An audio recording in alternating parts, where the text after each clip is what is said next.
Hi, ako si Ethan, 26 na taong gulang. Napangasawa ko si Maricel, byuda na mahigit 42 taong gulang. May 2 siyang anak, sina Ashley 18 na taong gulang at si Samantha 19 na taong gulang, parehong teenagers.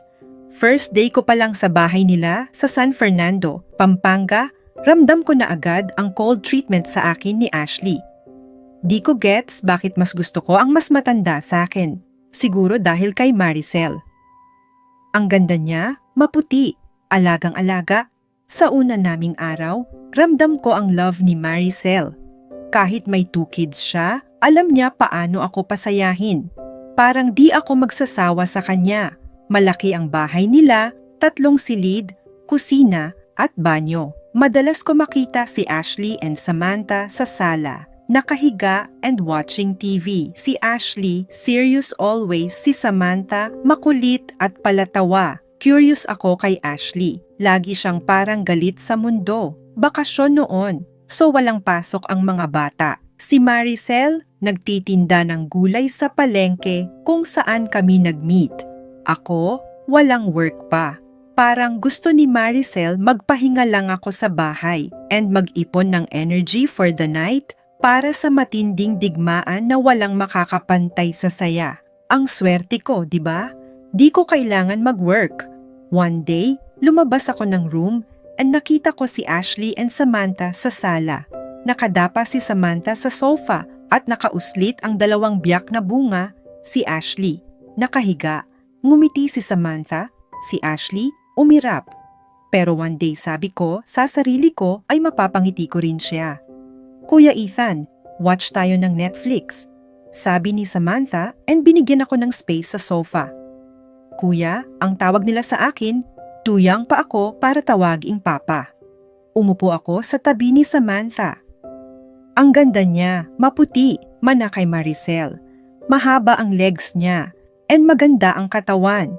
Si Ashley naman, maliit pero maganda din pero mas biniyayaan siya ng 2 malalaking pakwan. Bigla akong nakaramdam ng init. Masyado pa maaga para mag-isip ng ganito, pero di ko mapigilan. May kissing scene sa palabas na pinapanood namin. Nakita kong napalunok si Ashley at parang nawiwirdohan siya sa kanyang napapanood. Si Samantha tutok sa screen.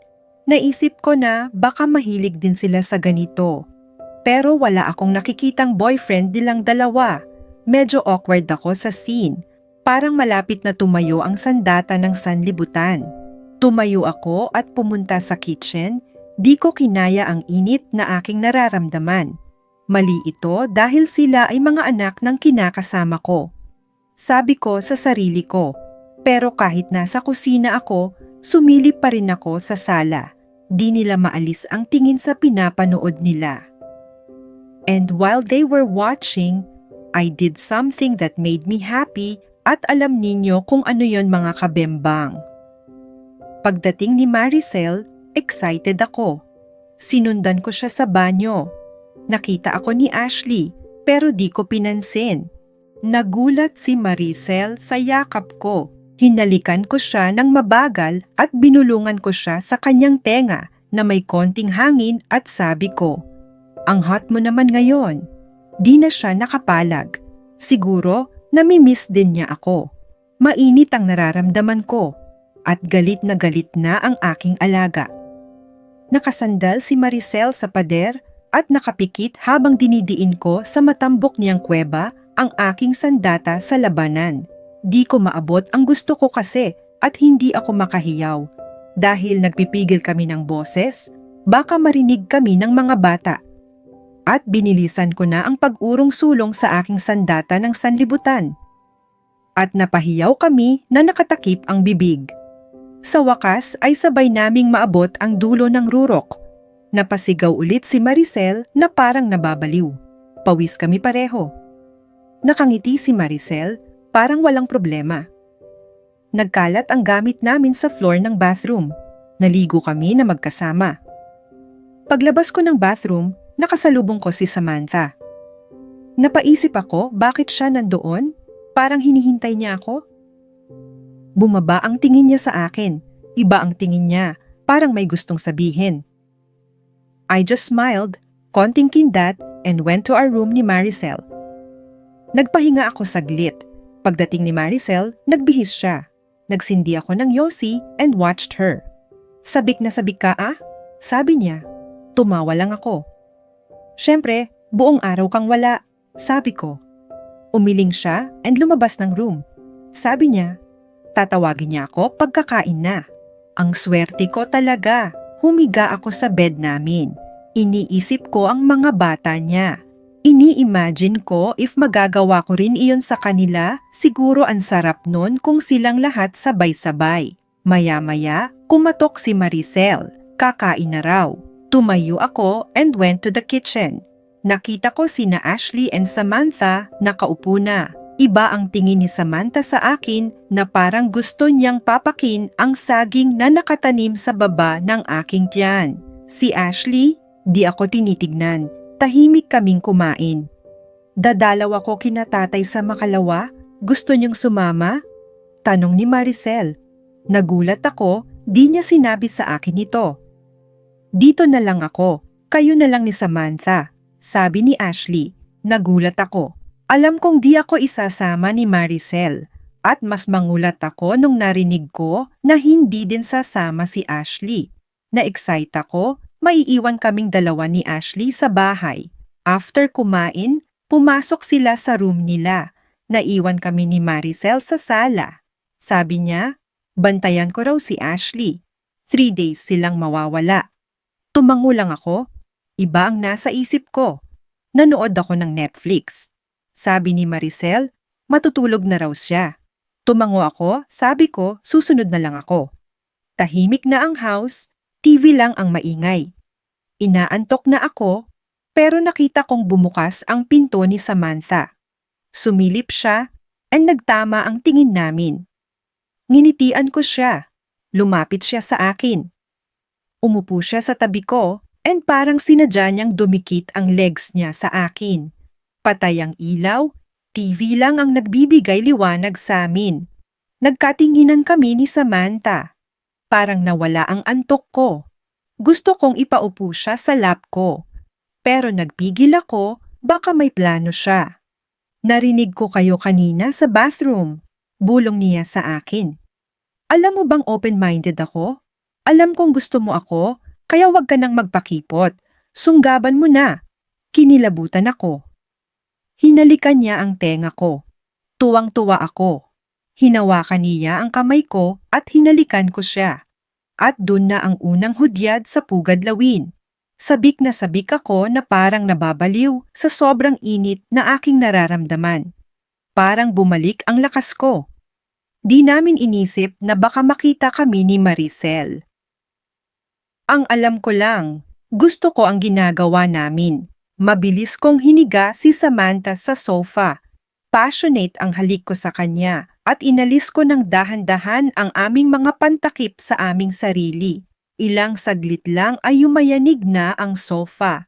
Ako na ang pinakamaswerteng tao dahil habang minamasdan ko ang kanyang katawan, ay sobrang puti naman talaga nito. Hinawakan ko ang 2 kamay niya habang nakatalikod siya sa akin at ginawa ko ang pinagbabawal na teknik ng mga aso. Binilisan ko ito, bigla siyang napahiyaw sa sobrang ligaya ng kanyang nararamdaman at sa wakas sabay naming narating ang rurok ng tagumpay. Nagmasid kami sa paligid, buti na lang walang nakarinig. Sa uulitin, sabi niya, and pumasok sa room niya.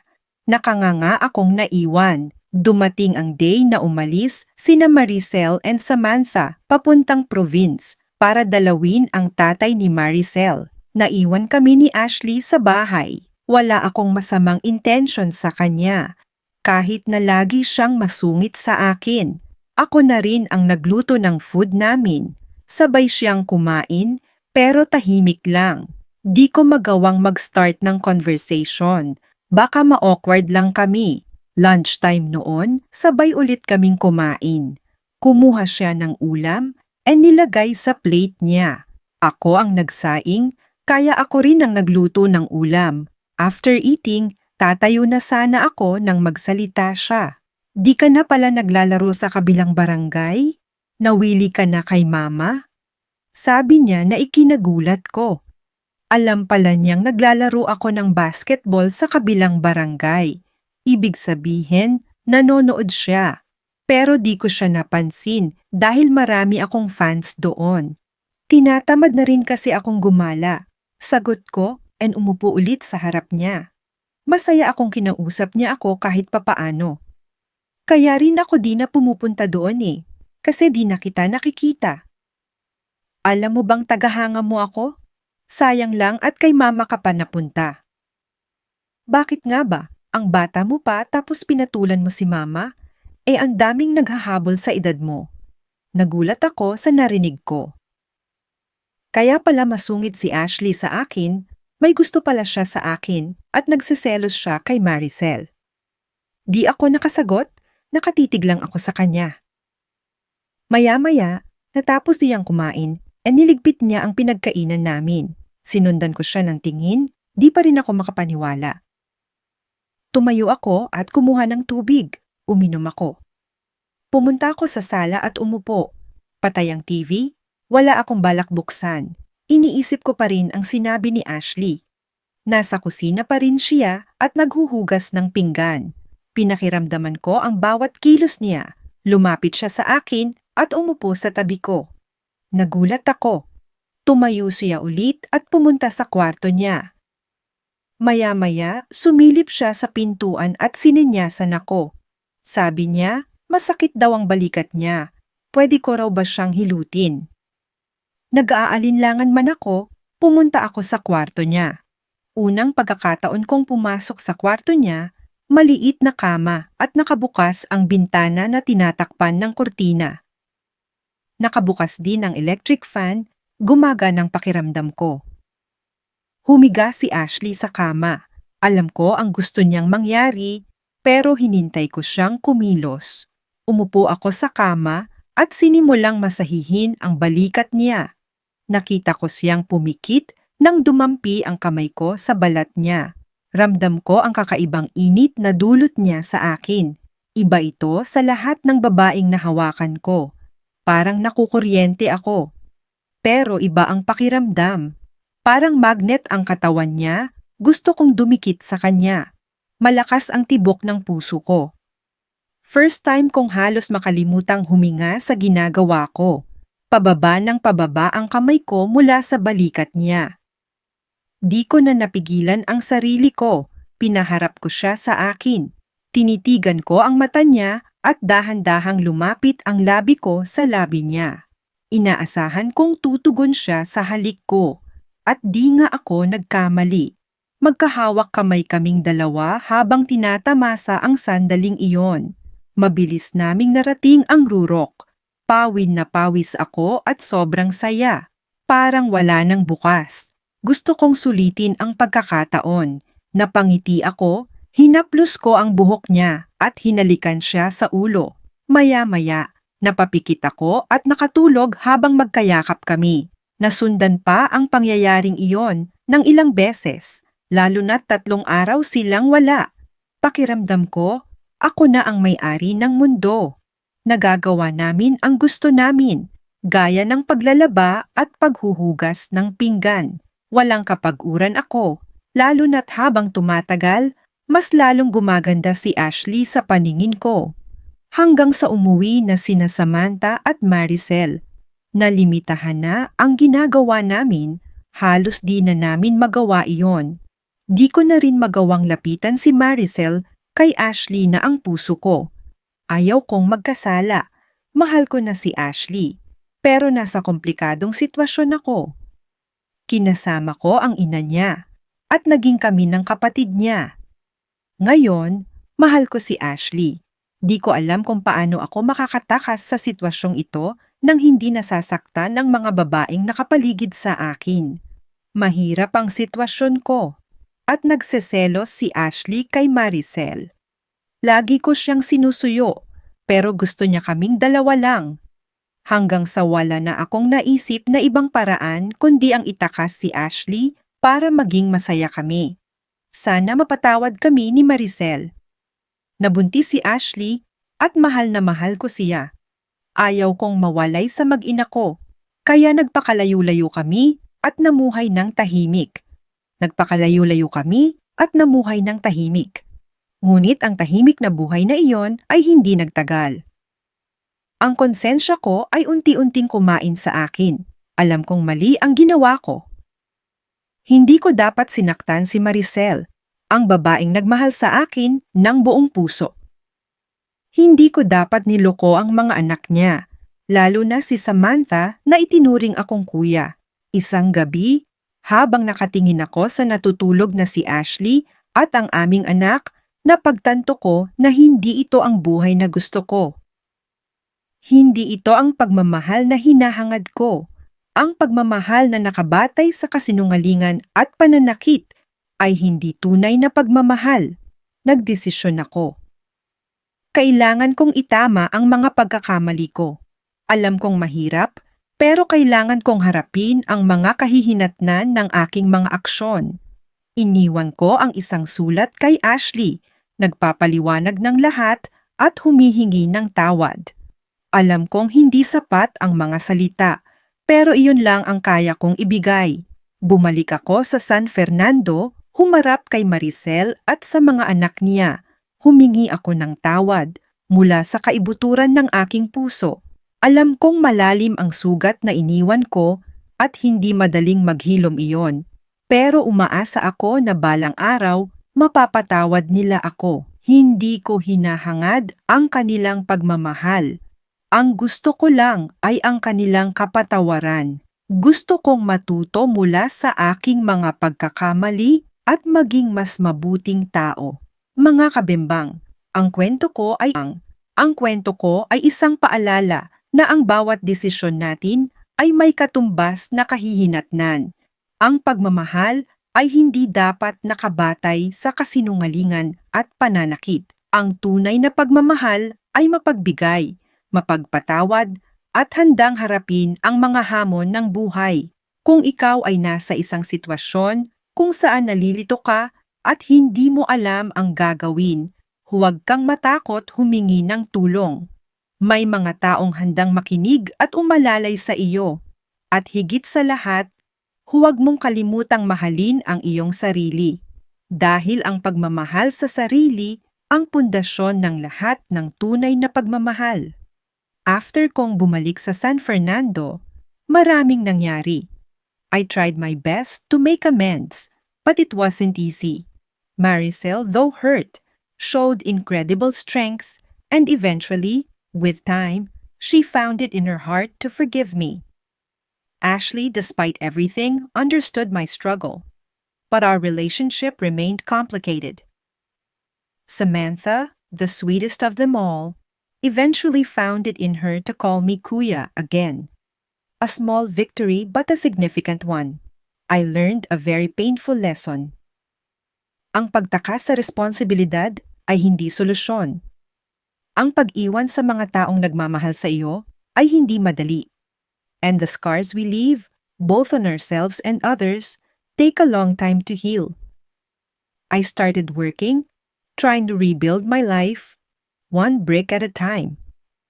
I also sought professional help, understanding that I had issues to deal with, issues that led me down this destructive path. It wasn't overnight, but I slowly started to become a better person. Years later, I still think about Ashley and our child. I pray they're happy and safe. I know I don't deserve their forgiveness, but I hope they understand that my love for them was real, albeit misguided. This story is a cautionary tale, a reminder that love should never be twisted into something harmful. Learn from my mistakes. Choose honesty, choose responsibility, and choose love that builds, not destroys. And always remember, no matter how far you've strayed, it's never too late to make things right.